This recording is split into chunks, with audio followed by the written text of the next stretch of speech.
اكتر شخص لازم تعتذر له في حياتك وتروح تقول له انا اسف هو انت. ايوه، انت اكتر شخص ظلمت نفسه، انت اكتر شخص حملت نفسك فوق طاقتها وجيت على نفسك لما نفسك تعبت وجالها امراض نفسية، والامراض النفسية تحولت لامراض عضوية، وبقيت عايش في ضيق وفي خنقة واكتئاب. ليه؟ بسبب انك جيت على نفسك. اعتذر لنفسك على كل شخص غلط انت دخلته حياتك والشخص ده تسبب في انه دمر لك حياتك. اعتذر لنفسك على كل حاجة غلط انت عملتها. اعتذر لنفسك على كل لحظة انت بعدت فيها عن ربنا وغرقت في الذنوب والمعاصي. اعتذر لنفسك على كل حاجة انت عملتها قبل كده.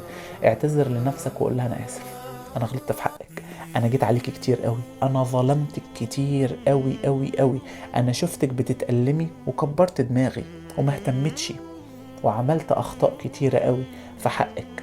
ربنا بيقول قل ان الخاسرين، مين يا رب الخسرانين دول؟ ربنا يقولك الذين خسروا انفسهم. ده الخسران الحقيقي. الخسران الحقيقي هو خسران نفسك. يوم ما انت ما تبقاش ضايق طعم اي حاجة في الدنيا، يوم ما تبقى الايام كلها شكل بعضها، يوم ما تبقى احزانك اكتر من افراحك، يوم ما تنسى ربنا، يوم ما تبعد عن ربنا وما تنتبهش خالص لاياته ولا لرسالاته. كل ده بيتعب النفس البشرية، كل ده بيخليها تجيب اخرها وتتعب تعب شديد قوي قوي قوي قوي. فحرام عليك نفسك، ما تجيش عليها عشان حد. نفسك هي الأولى والأخيرة في كل حاجة. نفسك تقدم على أي حاجة في الدنيا، نفسك تقدم على أي حاجة في الحياة. هي اللي بتتعب وهي اللي بتفرح، هي الأمانة اللي ربنا حملها لينا إحنا كبشر، اللي السماوات والأرض والجبال رفضوا إن هم يحملوها.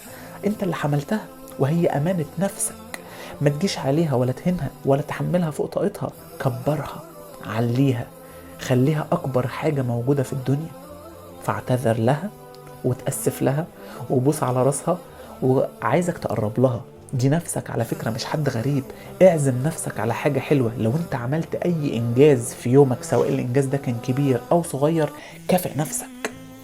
كافئ نفسك على الانجاز ده. صليت ال5 صلوات النهاردة، كافئ نفسك.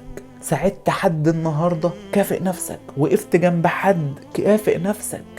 خلي ما بينك وما بين نفسك علاقة، بدل ما هي نفسك بعيدة خالص كده. انشئ روح جديدة ما بينك وما بين نفسك، عشان دي أمانة ربنا هيسألك عليها وهيقولك حملتها فوق طاقتها ليه، وعذبتها ليه، وأهنتها ليه. هترد تقول ايه؟ لذلك قدر قيمة نفسك.